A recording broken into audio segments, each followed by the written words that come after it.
we need not always carry the burden on us that we are responsible to make sure they're okay. Well, what about you? Make sure mom is okay, yeah? As moms, we need to be vulnerable. And it's okay to be vulnerable. It's okay to tell your children as well that you are stretched. Have we ever been in a situation where we are on that edge, really going to break down?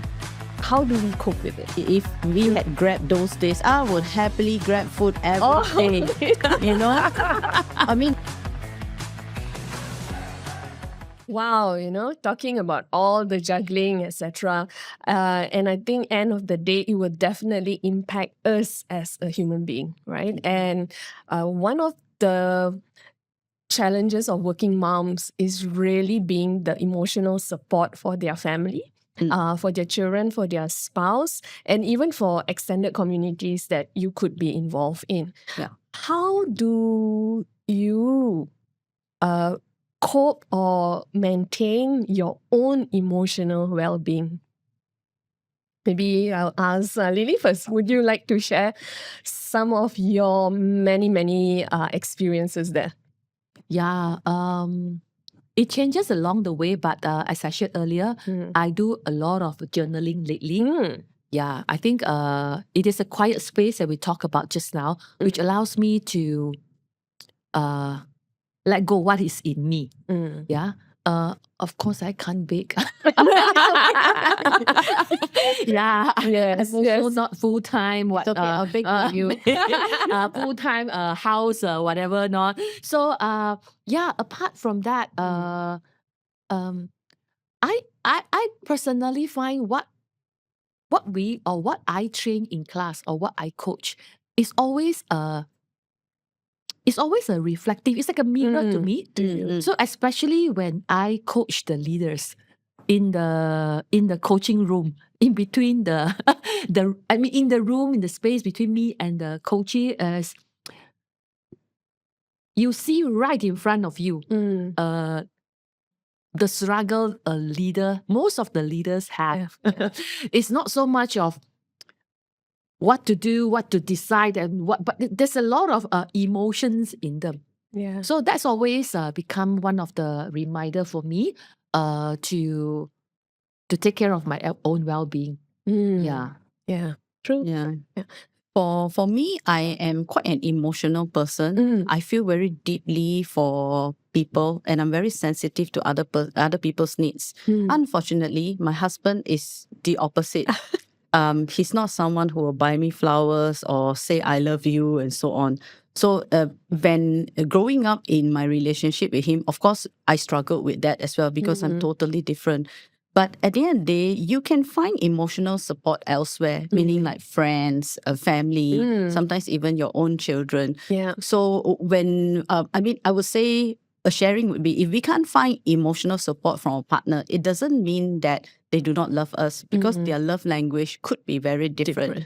But if we feel we need to fill up that emotional void because it's affecting us, then you can source it from other places, like a person you trust, your friends, an activity you like. And over time, we learn to cope with it and try to see like the source that you're looking for, in the sense, my husband, try to see the good points, the strengths, why you fell in love with him in the first place. Wow. Or the little things that he did that really touches you. And then, you try to see it from different points of view. And that way, that's how, for me, it's the emotional support that's very strong and lacking. But I think I'm able to handle it after so many years. But initially, definitely it was a struggle, I must say that. Yeah. So that's my sharing. And I hear you say that your children also one of the emotional support to you. So this is actually a very good point, I find, because a lot of times as moms, we thought we are the one supposed to be responsible to give. Yes. I think someone started to use this word. I'm starting to enjoy my kids. So I think the enjoyment, the fulfillment are actually both ways. We need not always carry the burden on us that we are responsible to make sure they're okay. Well, what about you? Make sure mom is okay. Yeah, it works both ways. It works both ways. And I think where we as moms, we always want to be super mom, heroine, right? Yeah. And even in the emotional front, we cannot show our emotion. We must show that we are strong women all the time. And our children will just leverage on that. If you're always so strong, then you will always be strong. Okay, I don't have to support you. But if children can see that we can be vulnerable, Definitely. then the compassion can come out from them as well. And they would know how we flex around on our emotions as well, right? Yeah, Absolutely. Because, growing up when they were small, as a mom, you're always there for them emotionally. And because they grew up in that environment, now that they're much older, we are now there for each other. So, we're able to pick up little things about each other. And the minute we're able to pick up that this may not have been a good day, or this is something that we want to celebrate, or this is something that we want to do, it's been challenging, we will have, either my son, my daughter, or even myself, we will just pick up and get something, even bake a cake. I'm not a good baker like you. The cake isn't nice at all. But, it's the thought and the gesture that counts, so we'll bake cake. My son does it as well. In fact, my two boys are better cooks and, they even bake better than me as well. Yeah. One of the things that I have that helps is on weekends, I'm a Sunday school teacher. Lovely. And so that's the part of me that also gives me that emotional balance, working with this group of, young teenagers, they're all 17-year-old, planning activities, going for retreats, going for formation sessions. In fact, one of the things that I'm actually quite excited is 9th May, we're actually planning a stargazing event for this group of 50 teenagers. And so we've got the Astronomical Society people to come in with 5 telescopes, and I'm quite excited. So that gives me that balance between, work, the children, and this is the part that I'm actually very, very passionate about, working with young people. Nice. I see. Yeah, nice. In fact, what both of you share again reminds me of one of the weaknesses of mine. I don't know whether you all resonate this or not. It is something like because we are competent. So when we are competent, we can do a lot of things. So when we can do a lot of things, sometimes we keep doing that to fulfill our own needs to a point where it is so overwhelmed, then we cannot tahan already. That's where the emotional breakdown. And during that point of time is where the victim mindset sets in. Yes. You all don't help me. You all don't help me. You all Yes. So I find myself guilty for always going through that cycle. I do a lot, but I forgot that I do more than what I supposed to. Then again, I put others on blame. So I think this cycle, I find now that I know, I'm consciously putting this in my commitment list. And I think it's the conditioning of us moms with the society as well, right? So, lately I had this big debate with my own mom, right? She said she'll come and tell me, why don't you cook more often, etc. Right? So, and it's about helping others to understand that their conditioning is not our conditioning. So I have to do, I realized lately is also telling others about what we will not accept or we are different. So I openly share with my mom, right? Sorry, I don't cook because I'm not a good cook. And, the simple food at home, and because I'm working as well. So it's for others to also understand that we as moms, we also have that limit to work on. Yeah. And we don't have to do everything, right? No one will remember that we did everything.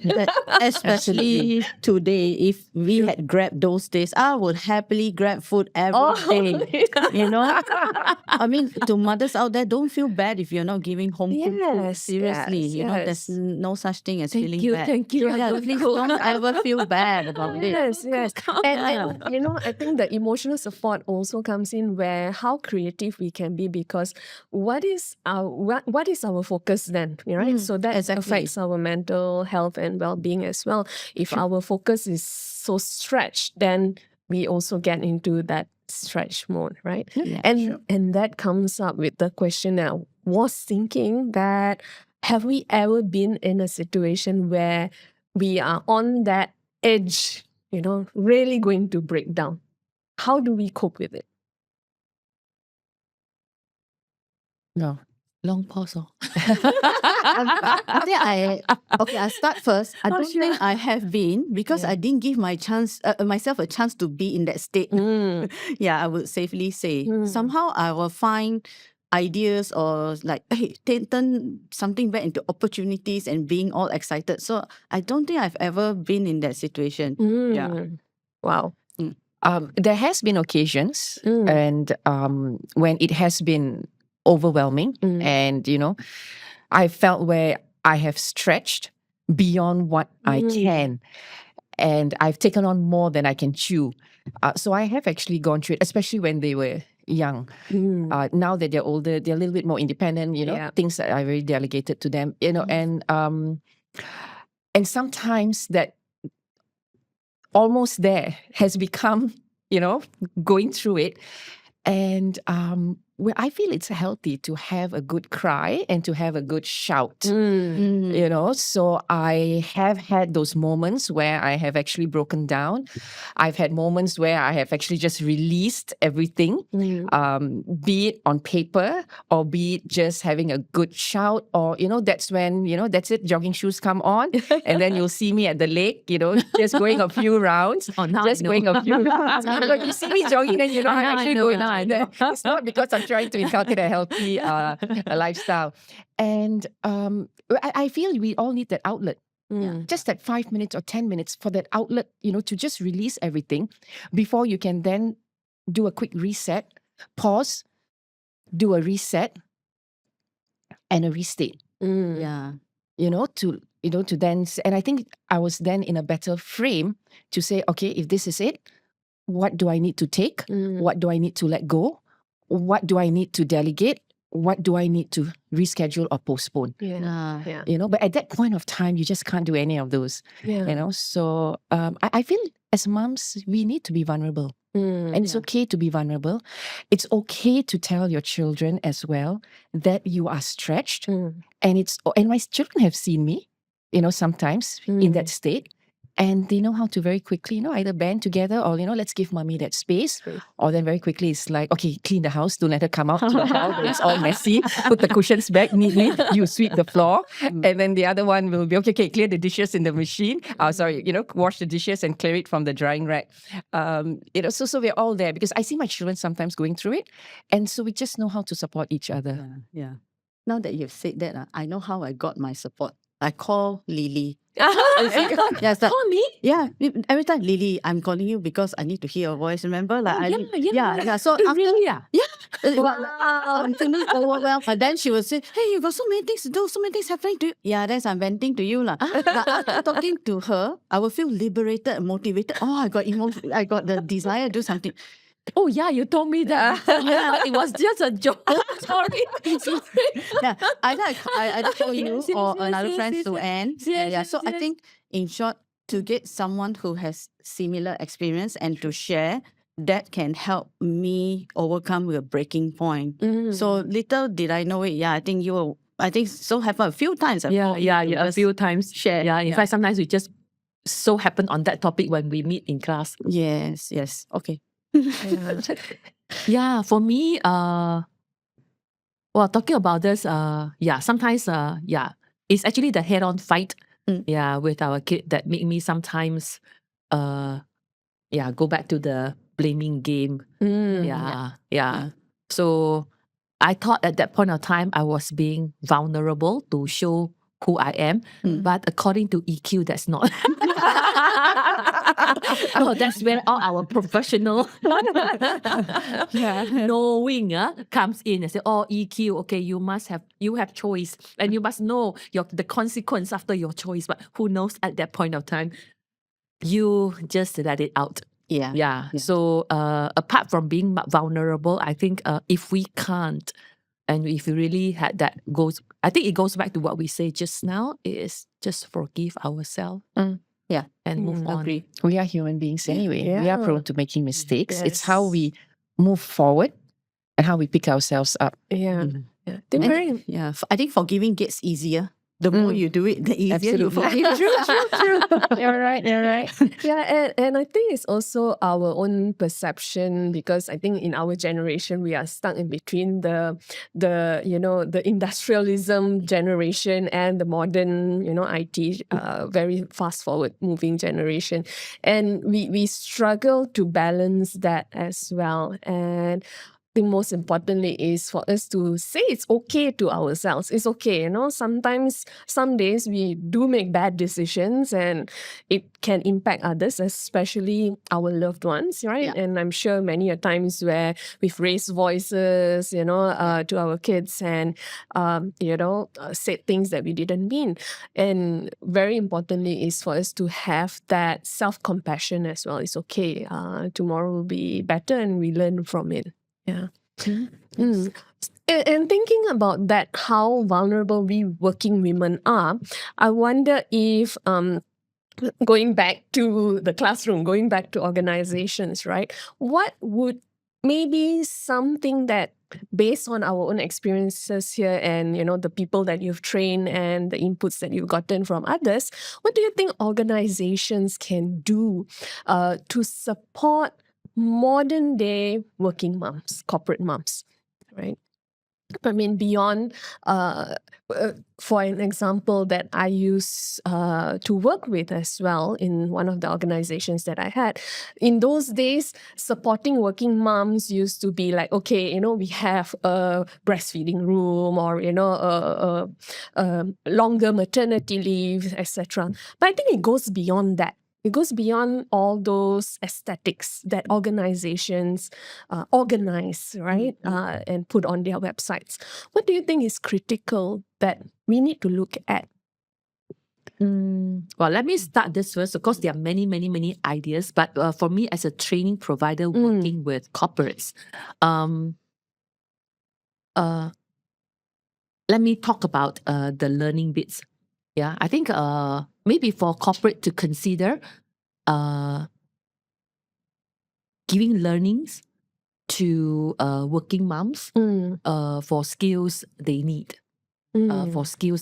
Because a lot of the things is trainable. That's why I said we are in a very lucky position that we know a lot of things, and it's a matter of whether we want to apply or not. But I believe a lot of working moms out there, they don't have many of these skills that they can pick up easily from any pockets of theirs and be able to apply. Yeah. Right? So I think maybe from corporate point of view, for them to consider having some skills that they can train mothers, be it EQ, be it whatsoever. I think that would be really, really helpful. In fact, lately I work with one client.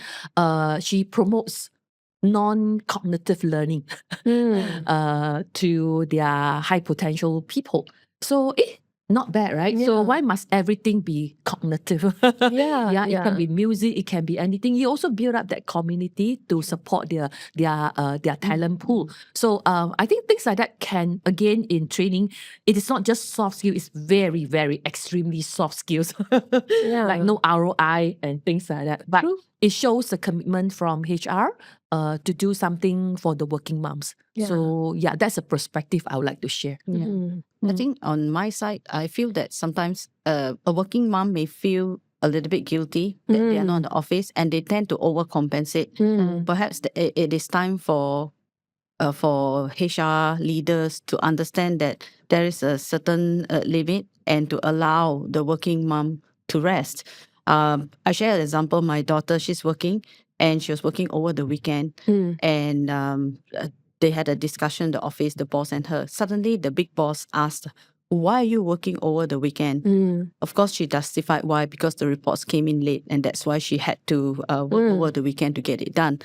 Then the big boss said, "You know what? Friday, this is the cut-off time. Whether the reports are out from the other party, you stop work. I don't want my staff working over the weekend." I thought that was amazing. I wish I had such a boss during my time. So I think it's good that the boss can budget time for rest for the people, and not only for working moms, but more so for mothers in the sense, because if we have to make dinner, prep food, we have to go out, shuttle around our kids. We tend to overcompensate by working until 12, 1, 2 in the middle of the night. So I think there must be some level of understanding there. Yeah, good points there, especially when I came from a HR background, right? And sometimes organizations and employees do rely on HR to activate such behaviors and to send them for training, etc.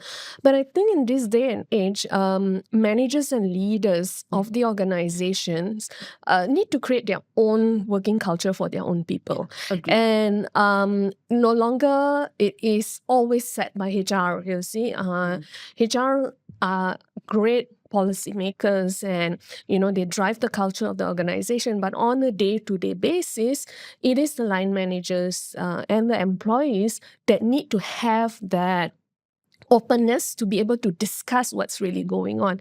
If, for instance, Anna, your daughter didn't highlight that she worked on the weekend, her manager wouldn't know. Right? And it would be like, okay, I just continue on. And one day you just get a resignation letter. Yes. But that's where the manager themselves has created the safe space for an employee to even highlight such a thing. I think in our day and age, you never tell our bosses that, oh, boss, I work over the weekend. It is expected. Yeah, exactly. And if you tell your mom will say, that's what you're paid for. Exactly. Yeah. Actually, two words jump straight to my mind when we talk about how do we support working moms. And you're right. These two words one is empathy. The other is flexibility. And you don't need HR to actually step in. The line manager or their direct reporting supervisor plays that important role. Empathy is, even medical leave. Typically the line manager will say, okay, don't forget, take a snapshot of your MC and send it in. But what happens after that? Just a message. How you doing? Flexibility. I feel it because you're right. My daughter works. She works 2 days from home. Work from home 2 days, 3 days in office. But there must be flexibility where the days are not set. It's set, which is this day and this day I work from home, and you can't change it because then it disrupts knowing who is in office and who's not. But there must be that flexibility. And I feel once we have people with this mindset, empathy and flexibility, and I feel it's not just for working moms, it's everyone. Absolutely. Anyone that's working, especially the younger ones that's going into the workforce, this is what they are looking for, connection. Because this is what I see my 2 children, even all 4 have gone into internships. And this is what they are looking for, the culture of empathy, the culture of understanding, the culture of adaptability, resilience, and I feel that is something that we probably need to start to look at. Nicely Thank said. you, Empathy and flexibility. Wow. Wow, we are almost coming to a close, right? So we started with a fun fact, and now let me ask you one final question. That is, if there is one character, any character at all, that best represent who you are, the mother image that you have at home, or while you, also working as a professional, what would that be? This was actually easy for me because I was a bit biased. So I went to Yoda. I am a huge Star Wars fan. A massive Star Wars fan. So I immediately went to Yoda. And, for me, I see myself embodying Yoda in the sense of, giving words of wisdom, for most days. And the calmness of Yoda on my good days, it's and for me is both balancing both roles as a trainer and even as a mom. It's very much about how do you lead them, how do you challenge their thinking, but yet at the same time be supportive towards them. And of course I do have my Yoda moments where I will go into patience you must have, especially when I see them occasionally making decisions or choices that I may not have made, so then I have to, channel my Yoda persona to go into patience you must have. Let them be, they will thrive. Okay. And I find, so that would be one character that, Nice. I would probably go with. Then let me go next because mine is totally opposite from yours. You have that Yoda calmness and all the thing. Mine would be beep beep road runner. Yes. Yeah, trying to find time, squeeze to be efficient and all those things. The way the way I speak is fast. So that's exactly how I talk also at home. So beep beep road runner. Listening to the characters we share, it truly reflects our age. Because Pip Roadrunner and Star Wars is what I grew up with. Okay. I got something more As a teenager. Okay. Anna? Oh, I am a Doraemon. Oh. Though I've not really watched Doraemon a lot, but I know the character. That's your age also. Yes. But I've got everything in my tummy. Whatever you want, I've got the solution for you. You ask me one question, I've got many ideas for you. So whether it's friends, family, my kids especially, I'm always there. They say I need pink color paper. There, I have it in my bag right now. I have a measuring tape. I have thumb drive. I have the SIM card pin. You have it. I trust. I know So that I've seen. I think I will consider that I am 100% agree. Doraemon. Yes, Doraemon. Okay, we have a Yoda, Doraemon, Pipip. What about you? All right. I think one character that could resonate with me. I never think about this question. It's so weird. It's probably in the back in the 1980s, there is this very interesting cartoon called Gem. Oh yes. Yeah, she's a rock star, but Dual she personality. dual personality. So behind everything, all the stage performances that we put up as a trainer, as a facilitator, behind it, there's a lot of organization that's going on, a lot of behind the scenes work, a lot of printing stuff, organizing, and I think as a mom also sometimes this is very true because you have that front that you put up with your kids so that they can be strong as well. And then you have that other front at the back where you're wondering, when are you going to buy eggs, breads, and fill up the fridge, as well as running into your room and crying in the shower for a bit. So yeah, it was my favorite cartoon in the 1980s as well. Tells our age. Yeah. I know. So next time, please change something more K-pop, more whatsoever. You have to go with something more current. More current. All right. Yep. Thank you so much, ladies. been Moms. Yeah. And really appreciate your time and very insightful It's been enlightening, sharing. actually. Very insightful, enlightening as well. Yeah, Yeah. fun. All right. Nice. Likewise. Okay.